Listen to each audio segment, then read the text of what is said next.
Ô roi, tu regardais et tu voyais une grande statue. Cette statue était immense et d'une splendeur extraordinaire. Elle était debout devant toi et son aspect était terrible. Tu regardais lorsqu'une pierre se détacha sans le secours d'aucune main, frappa les pieds de la statue, les pieds de fer et d'argile de la statue, et les mit en pièces.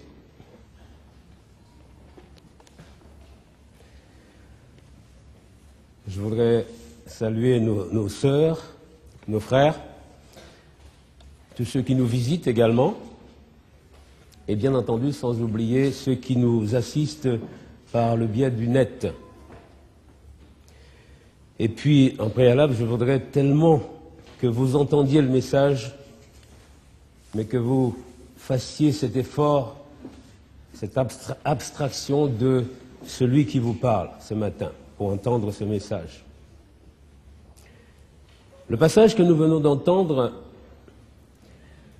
donne le ton, et je vais le compléter, si vous permettez, avec dans l'évangile de Matthieu, quelques extraits, au chapitre 24.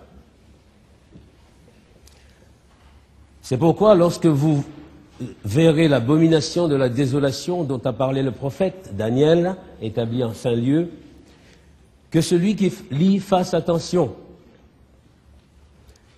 car alors la détresse sera si grande qu'il n'y en a point eu de pareil depuis le commencement du monde jusqu'à présent, et qu'il n'y en aura jamais plus. Et si ces jours n'étaient abrégés, personne ne serait sauvé. Mais à cause des élus, ces jours seront abrégés. Je disais donc que l'ensemble de ces textes que nous venons de lire donne le ton, et vous aurez compris que, une fois de plus, je vous parlerai du retour de Jésus. Du reste, quel autre sujet peut être plus préoccupant, plus mobilisant que celui-ci pour nous tous les croyants, et certainement pour les incroyants aussi de nos jours. Nous allons tenter d'aborder cette fois la question sous l'angle du temps selon l'échelle de Dieu et du temps selon l'échelle des hommes. Vous l'avez compris, c'est une affaire de relativité. Nous soulignerons aussi en même temps notre capacité ou notre incapacité à bien distinguer ces deux choses, mais dans notre quotidien, le temps de Dieu et le temps qui nous est imparti à nous, hommes. Que Dieu nous aide. Le prophète Daniel établissait de manière catégorique, et cela il y a plus de 2500 ans, que l'histoire de l'humanité, notre histoire donc, notre histoire terrestre, allait connaître son apogée et sa fin dans notre époque. Faisant allusion à l'Europe moderne, donc, il parlait de ces pieds de la statue que la plupart d'entre nous connaissent bien, puisque nous connaissons l'histoire de Daniel, en tout cas la prophétie de Daniel 2. Nous n'allons pas nous attarder, ce n'est pas le sujet en lui-même. Ceux qui sont habitués au texte biblique n'auront pas de problème pour se rappeler, pour comprendre.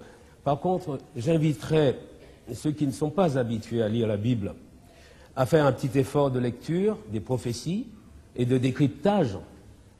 Faites-vous aider, il y a des gens qui s'y connaissent. Croyez-moi, l'enjeu en vaut la chandelle.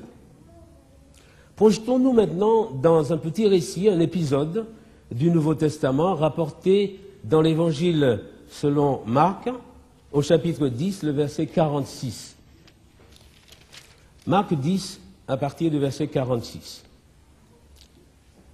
Ils arrivèrent à Jéricho, Jésus donc et ses compagnons, et lorsque Jésus sortit avec ses disciples et une assez grande foule, le fils de Timée, Bartimée, mendiant aveugle, était assis au bord du chemin. Il entendit que c'était Jésus de Nazareth. Et alors il se mit à crier, « Fils de David, Jésus, aie pitié de moi !» Plusieurs alors le reprenaient pour le faire taire. Mais il criait beaucoup plus fort. Fils de David, aie pitié de moi. Jésus s'arrêta et dit, allez, appelez-le. Ils l'appelèrent donc l'aveugle, ils appelèrent donc l'aveugle en lui disant, allez, prends courage, viens, il t'appelle, lève-toi. L'aveugle, le mendiant, ce malheureux, assis sur le bord du chemin, qui n'a plus sa place dans la société, eh bien, nous dit-on, l'aveugle jeta son manteau. Et d'un bond, il se leva, et il vint vers Jésus. Jésus, prenant la parole, lui dit, « Qu'est-ce que tu veux que je fasse pour toi ?» « Rabouni, lui répondit l'aveugle, mais que je recouvre la vue. » Jésus lui dit, « Allez, va, ta foi t'a sauvé. » Alors aussitôt, il recouvra la vue, et chose surprenante, il se mit à suivre Jésus dans le chemin. Je reviens un petit peu sur des mots dans ce texte. Nous l'avons vu, c'est un mendiant, et en Israël, il ne faisait pas bon d'être mendiant, encore moins aveugle. Et puis, il n'est pas dans la ville parce qu'il n'a pas le droit de citer dans la ville. Il est sur le bord du chemin. Il est assis là, il n'est plus dans la course. Il entend quand même, il lui reste au moins cette faculté. Il entend quoi? Il entend Jésus de Nazareth. Et vous croyez qu'il appellerait Jésus de Nazareth? Qui est-ce qu'il l'appelle? Le fils de David. Cet homme, chers amis, était au courant des prophéties. Il savait qu'il y avait un Messie. Il savait que c'était celui-là. Il le percevait sans aucun doute. Et vous savez que les aveugles, les gens qui n'ont pas cette possibilité de voir l'environnement, ont une sorte allez, on va dire un septième sens ou un sixième, je ne sais plus lequel, qui fait qu'ils ont tout un monde intérieur qui est beaucoup plus riche que nous ne le croyons. Et ils perçoivent des choses, ils comprennent des choses, ils entendent des choses. Eh bien, il sait que c'est le fils de David qui arrive. Et alors, il prend les dernières énergies qui lui restent et il se met à crier. Alors, vous avez compris que ce n'est pas la foule qui pourrait l'empêcher. Absolument rien ne pouvait empêcher cette détermination C'était sa chance, c'était sa dernière chance. Et encore une fois, je prends plaisir à souligner que cet homme, malgré l'apparence, connaissait le Messie, ou en tout cas, savait que le Messie allait venir, et que c'était celui-là. Et qu'est-ce qu'il nous est dit? Il se met donc à crier, on ne va pas revenir sur l'événement, il crie beaucoup plus fort, absolument rien ne peut l'empêcher, à tel point que Jésus l'entend, et Jésus calme les gens qui veulent l'en empêcher, et Jésus l'appelle. Alors, ce qui m'intéresse dans ce passage, c'est que cet homme jette son manteau. Il se débarrasse de manteau. Écoutez, nous venions sur la route, et ça fait toujours mal au cœur lorsqu'on voit ces braves gens dans des tentes plus ou moins avec un manteau, par exemple, surtout par ces temps qui courent. Vous savez ce que représente un manteau pour un mendiant, pour un aveugle, pour un malheureux ces jours-ci? C'est tout ce qu'il a. Et en plus, ça le protège. Ça le rassure quelque peu. Cet homme qui n'avait que ça savait que son jour était arrivé. C'était tout ou rien. Et ce n'est pas le manteau, malgré tout ce que ça représentait pour lui, qui pouvait l'empêcher de bondir, de rassembler ses forces et de partir. Le manteau pouvait encore le gêner, eh bien il s'en est débarrassé. Quel rapport y a-t-il entre le texte magistral du prophète Daniel et ce petit récit? Saint Paul le suggère dans un texte adressé aux Corinthiens, au chapitre 7, nous allons lire ensemble quelques versets. Bien sûr, le contexte n'est pas le même. Paul est là dans un contexte de débat avec l'église de Corinthe sur des aspects d'ordre conjugal, d'ordre moral. Et il dit ceci, et je voudrais simplement que vous reteniez avec moi quelques mots. Au verset 26, donc 1 Corinthiens 7, verset 26, Paul dit « Voici donc ce que j'estime bon à cause des temps difficiles qui s'approchent. » Au verset 29, il dit « Ce que je dis, frère, c'est que le temps est court, que désormais ceux qui ont une femme soient comme n'en ayant pas, ceux qui pleurent comme ne pleurant pas, ceux qui se réjouissent comme ne se réjouissant pas, ceux qui achètent comme ne possédant pas, et ceux qui usent du monde comme n'en usant pas, car la figure de ce monde passe. Or, je voudrais que vous soyez sans inquiétude. » Et il ajoute au verset 35, « Je dis cela dans votre intérêt. » Ce n'est pas pour vous prendre dans un piège. Non, c'est pour vous porter à ce qui est bienséant et propre à vous attacher au Seigneur sans distraction. Sans distraction. Que n'a-t-on pas dit à propos des paroles de saint Paul ici? En fait, il presse tout simplement chacun de nous. Il vivait, lui, déjà dans cette optique de la fin. Pour lui, c'était urgent. Il disait tout simplement, il pressait chaque croyant, du moins, à cultiver cet état d'esprit qui doit tenir en haleine ceux qui sentent que le monde va s'écrouler, tôt ou tard, sous l'impulsion du Christ vivant qui revient bientôt. Il plaidait pour un état d'esprit d'urgence, celui qui animait Bartimée. Et cela, bien sûr, cela ne devait pas empêcher à quelqu'un de se marier, ni d'être marié. Cela n'empêchait pas de pleurer s'il était nécessaire de pleurer à un moment donné. Cela n'empêchait pas de faire du commerce dans l'esprit de Paul. Ce n'est pas du tout ce qu'il disait en soi. Mais il plaidait pour cette culture de l'urgence. Conscient donc de la différence qu'il y a entre le temps que l'éternité conçoit et le temps tel que nous le vivons. Il nous met en garde contre le confort spirituel, saint Paul. Il nous met en garde contre ce confort spirituel et sa routine qui endort, contre la course à la gloire, contre la course au prestige, à l'ambition matérielle.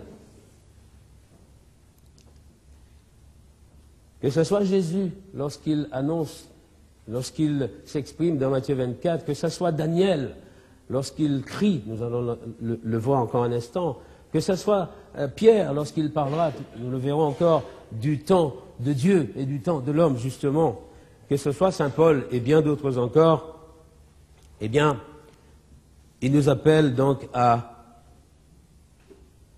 nous mobiliser et à ne pas nous laisser entraver par toutes ces choses humaines qui font notre vie quotidienne, qui nous caractérisent. Bien sûr, toutes ces choses sont légitimes la plupart du temps, mais nous pouvons être distraits par des choses légitimes au détriment du message du salut. De manière intemporelle, Daniel criait donc « Ouvrez les yeux sur l'actualité historique. Sachez que votre époque est au pied de la statue. » Avec Paul qui renchérit en disant « Vivez votre vie, mais de grâce, cultivez cette seconde nature, consciente que le salut individuel dépend désormais de votre capacité à mettre la bonne nouvelle de l'Évangile avant toute autre chose. Dans votre discours, dans votre attitude, dans votre mentalité. »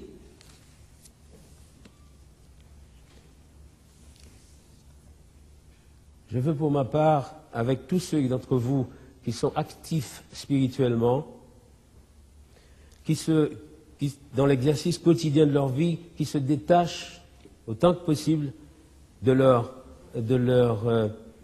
valeurs dominantes de notre société, cette société qui, personne ne le contestera, surtout pas ici, j'espère, dans l'Église, Cette société qui décline inexorablement. Il suffit pour cela de lire, d'écouter l'actualité.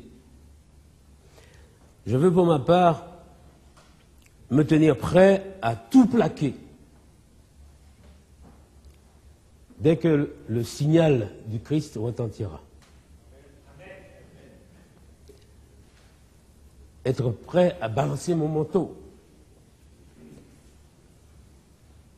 Vous savez, celui qui me protège d'un côté, qui protège ma vie spirituelle, qui protège ma vie matérielle, mais qui en même temps étouffe ma vie spirituelle, ma culture de l'urgence. Ce manteau de la prétention et de l'orgueil que je peux manifester dans ma vie. Et j'aurai une mention particulière pour l'orgueil spirituel. Je fais un clin d'œil à Christophe parce que dans les réunions, il faudrait un jour débattre de ce sujet de l'orgueil spirituel.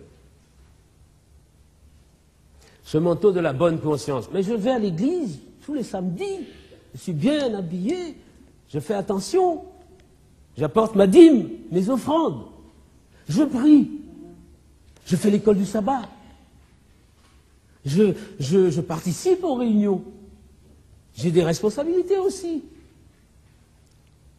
Je suis dans l'église, tout va bien. J'attends que le Seigneur revienne.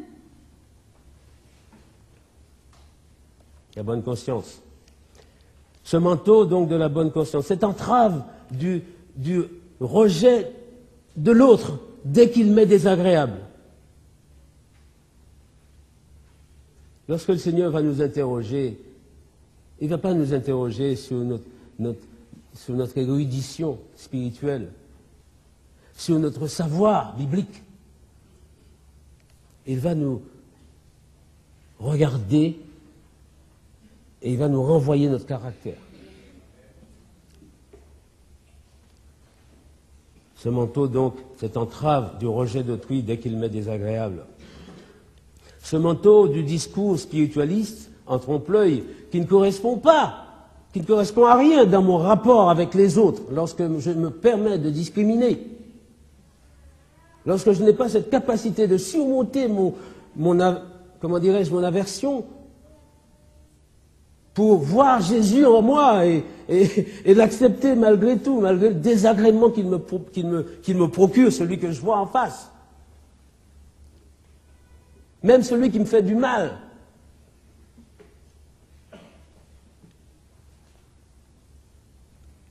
Cette entrave de la course au plaisir aussi. Il faut bien qu'on vive. Il faut bien qu'on soit équilibré. Je ne suis pas contre, moi, le plaisir. Parce qu'effectivement, Dieu l'a prévu pour nous, qu'il y ait du plaisir dans la vie. Sinon, à quoi servira-t-il de vivre? Mais si le plaisir devient pour moi un objectif, c'est foutu, excusez-moi l'expression. J'en profite pour dénoncer aussi le manteau du sentiment d'être victime de tout le monde. Et c'est là que je dénonce l'orgueil du pauvre ou du malheureux. Pourquoi? Parce qu'il se croit légitimé à mépriser celui qui est riche au mieux que lui. Il se croit toujours la victime des autres. Parce que lui, il est indigent. Tout cela parfois, hélas, au sein de la maison de Dieu. Chers amis, c'est probablement la dernière fois que je m'adresse à vous à Neuilly. Ma femme et moi, nous vous devons beaucoup. Mais il faut que nous nous rapprochions de notre domicile. Alors, avec toute notre sincérité,